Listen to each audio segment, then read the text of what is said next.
Jennifer wasn't the kind of person who waited for life to get easier. She made it easier. Single mom, 2 jobs at one point, the kind of exhaustion that sits in your bones and never fully leaves, but somehow she kept moving anyway. Not because she had a choice, but because Kate needed her to. And Kate was everything that made it worth it. Bright, loud, the kind of laugh that filled a room and made strangers turn their heads. Early 20s, figuring life out, posting little slices of it online. Nothing unusual, just a girl documenting her world. Short videos, voice notes, clips of her laughing, talking, living. Normal. That's the word that matters. Because nothing about what happens next feels possible unless you understand just how normal everything was before it started. It was a Tuesday, middle of the day, quiet. Jennifer was at home, halfway through something she wouldn't remember later, the kind of moment that disappears from your memory because nothing about it feels important. Until the phone rings. She almost didn't pick up. Unknown number, or at least it looked unfamiliar at first glance, but then she looked again, and her stomach dropped. It wasn't unknown. It was Kate. She answered immediately. Kate? At first, there was just noise, scrambling, breathing, a kind of frantic movement that didn't make sense through a phone speaker. And then, a voice. Her voice. Mom. It wasn't calm. It wasn't controlled. It was breaking, splintering, like something had grabbed it and twisted it into panic. Mom, help me, please, please, I don't know where I am. Jennifer's body reacted before her mind could catch up. Her chest tightened, her vision narrowed, every rational thought gone. Because that wasn't just a voice, that was her child, crying, screaming, begging. Mom, Kate, what's happening? Where are you? And then the voice shifted. Not hers. A man. Cold, controlled, not loud, which somehow made it worse. Listen carefully. We have your daughter. There are moments in life where everything splits in two, before and after. That was Jennifer's moment. Before that sentence, there was still a world where this could be a misunderstanding. After it, there was only one reality left. Her daughter had been taken. The man didn't rush. He didn't need to, because he knew exactly what was happening inside Jennifer's body. When a parent hears their child in distress, something ancient takes over. It's not logic, it's not reasoning, it's not even thought. It's instinct, primal, immediate, absolute. Your brain doesn't ask questions like, is this real? It asks one thing: how do I save them? That's it. Everything else shuts off. And the voice she heard, Kate's voice, slipped past every defense she had because it didn't feel artificial. It didn't feel wrong. It felt real. The small cracks in her tone, the way she gasped between words, the exact rhythm of how she said mom when she was scared. Every detail was perfect because it was built to be. Do exactly what I say, the man continued. If you don't, she dies. No hesitation, no dramatics, just a statement. And then, Kate again, sobbing, choking on her own fear. Mom, please, just do it, please. Jennifer's body was already shaking. I'll do anything, just please don't hurt her, please. Good, the man said. Then listen carefully. The demand came next. $10,000. Not tomorrow, not later, now. And before Jennifer could even process the number, the man added something else. Do you want proof? And then, Kate again. Short clip, different this time. Her voice quieter, controlled, almost like she was trying not to cry. Mom, they have me. It was enough. It didn't matter that the sentences felt slightly off. It didn't matter that the audio cut a little too cleanly at the end. Because Jennifer wasn't analyzing audio, she was hearing her daughter. What she didn't know is that every word she was hearing had already existed somewhere online. TikTok clips, Instagram videos, casual recordings, little pieces of Kate's life scattered across the internet like breadcrumbs, laughing, talking, telling stories, all public, all accessible, all harvested. From those fragments, they built her, not physically, but vocally, a biometric replica, a model trained on her tone, her cadence, her emotional patterns, enough to generate new sentences that sounded like they came straight from her mouth, enough to make her mother believe she was listening to her daughter in real time. The instructions were precise. No banks, no delays, cryptocurrency. They guided her step by step, which app to download, where to send the money, how to move fast, always fast. Because time is the enemy of this kind of scam. The longer you have, the more likely you are to think, to call someone else, to verify, to pause. So they don't give you time. They compress everything into minutes. Panic, decision, action, before reality has a chance to catch up.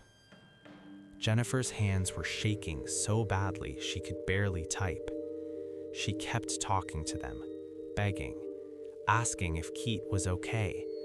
And every time she started to slow down, they played the voice again, crying, pleading, resetting the panic, over and over.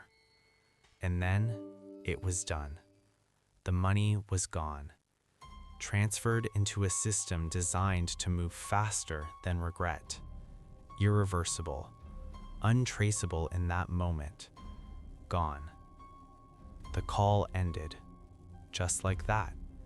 No goodbye, no confirmation, just silence. Jennifer stood there, staring at her phone, waiting for something else to happen, for another call, another message, anything. And then she called Kate, her real number, her hands still shaking, her heart still racing. It rang once, twice, 3 times, and then, "Hey, Mom?"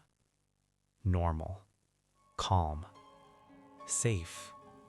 Everything inside Jennifer collapsed at once.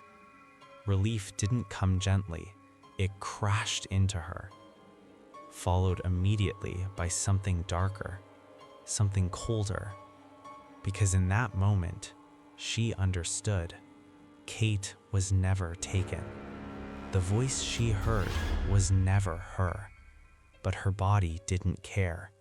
Her mind didn't reset, because trauma doesn't wait for logic to catch up.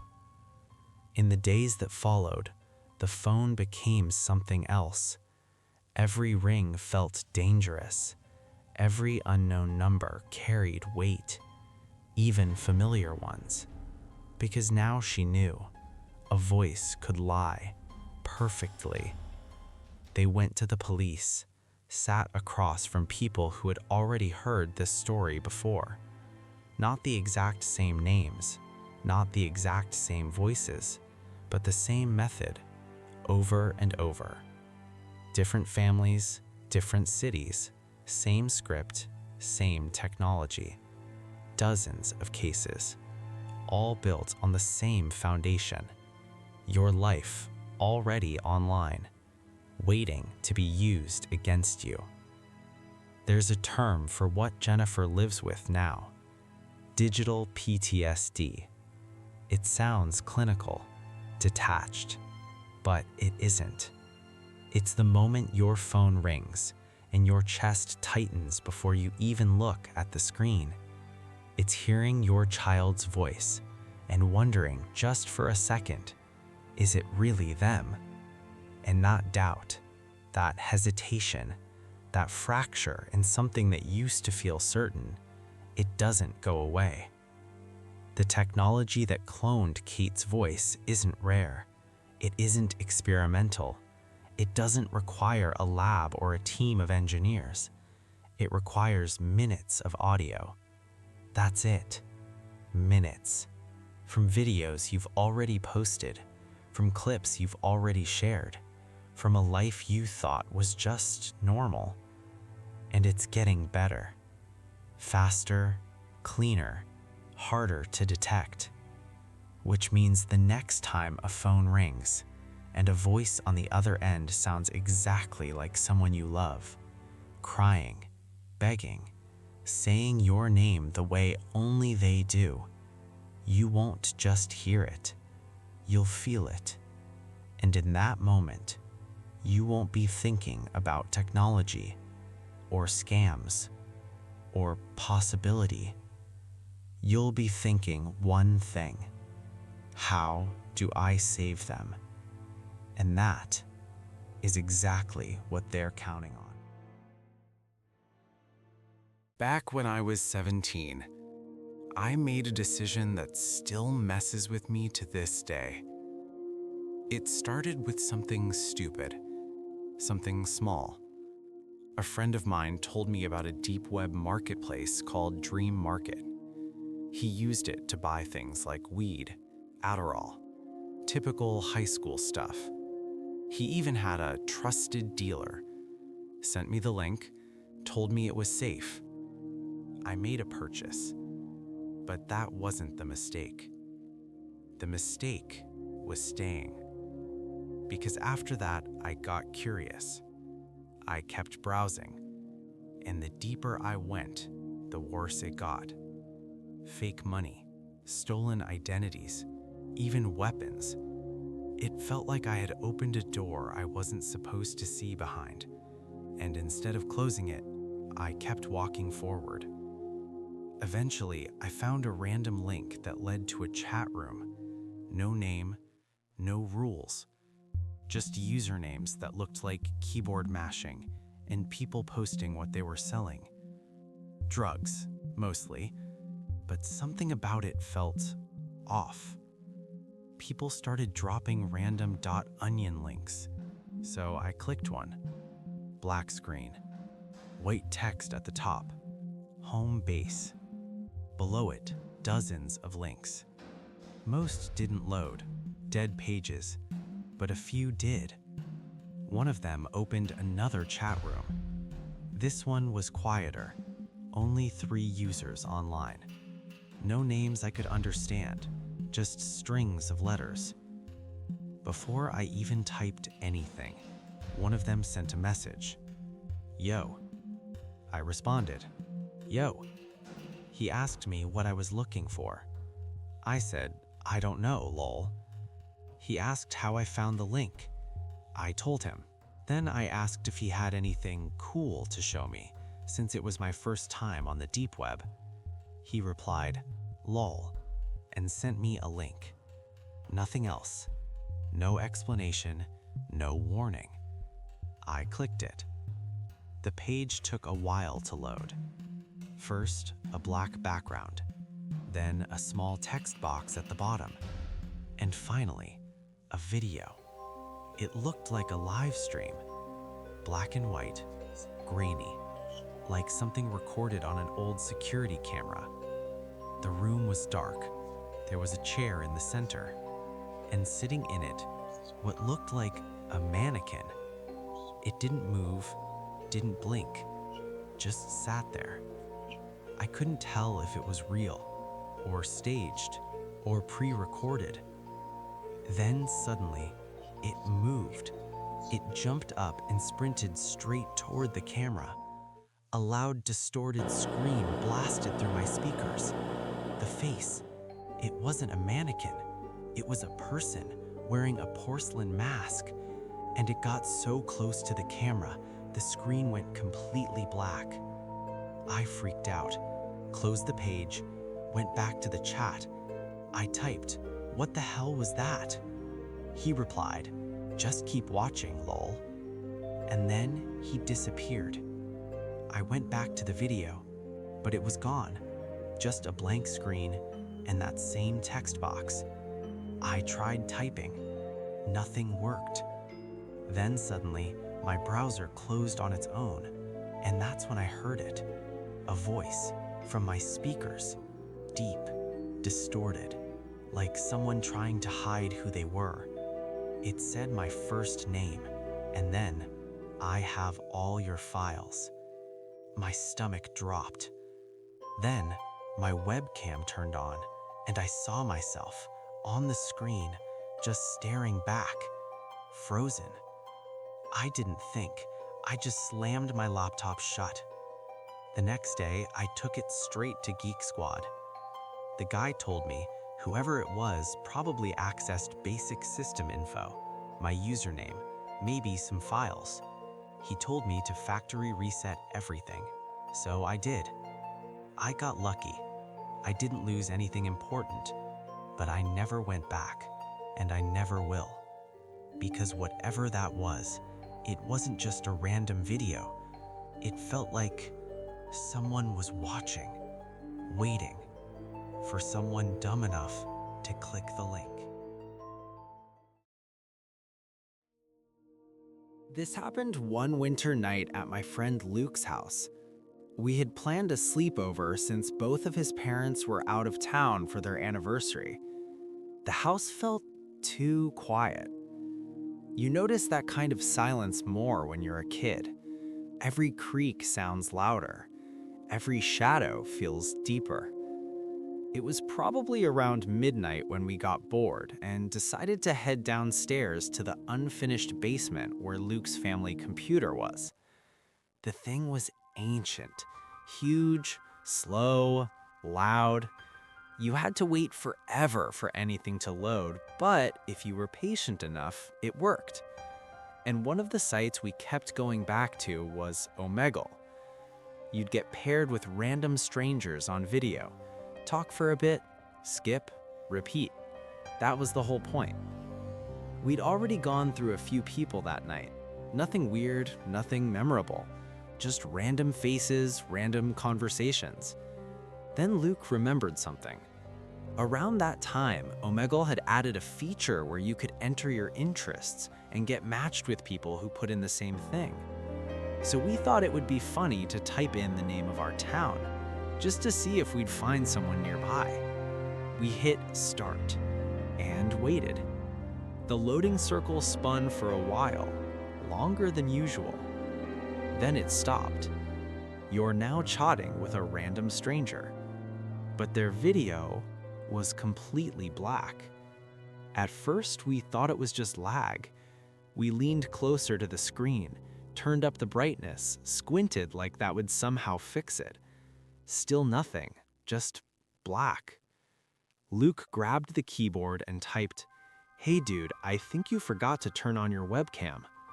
Almost instantly, a message came back. Not a sentence, a link. A long one. Just a string of random characters. If it wasn't blue and underlined, I would have thought it was gibberish. Luke hovered over it, looked at me, I shrugged, and he clicked it. A new tab opened. Black screen. Same as before. We clicked around a bit, tried to figure out what it was. Nothing happened. So we went back to Omegle. We were about to ask what the link even was when another message appeared. "I can see you guys." Luke smirked, typed something back. "Yeah, because our camera actually works unlike yours." And just like that, the chat disconnected. New stranger, like nothing happened. We kept going, talking to other people, laughing, forgetting about it. Until we heard it. A scratching sound. Faint, coming from the speakers, not from Omegle. We froze, started flipping through the tabs, trying to find where it was coming from. Then we found it. That link. The black page. Except it wasn't black anymore. A video was playing. It showed a road. Empty. Quiet. a couple of cars passing through. No one around. Just movement. Steady. Intentional. And then it turned into a neighborhood, a small suburb. That's when my stomach dropped. I knew that street. I had been there before. It was close. Too close. About a quarter mile from where we were sitting. Neither of us said anything. We just watched. The camera turned from street to street, stopping, hiding behind trees, streetlights, like it didn't want to be seen, like it was navigating, hoping, praying it would make a wrong turn. It didn't. It stopped at the end of a cul-de-sac, focused on one house, Luke's house. We looked at each other, no words. We just ran. Up the basement stairs, locked the door, turned off every light. When we came back to the computer, the camera was in the backyard, moving slowly, like it was searching. Then it stopped, on a flower pot. A hand reached into frame, lifted it, and pulled out a key. Luke's spare key. I didn't think. I just held down the power button. The screen went black, and suddenly we were sitting in total darkness. We hid under the desk, didn't move, didn't breathe, just listened.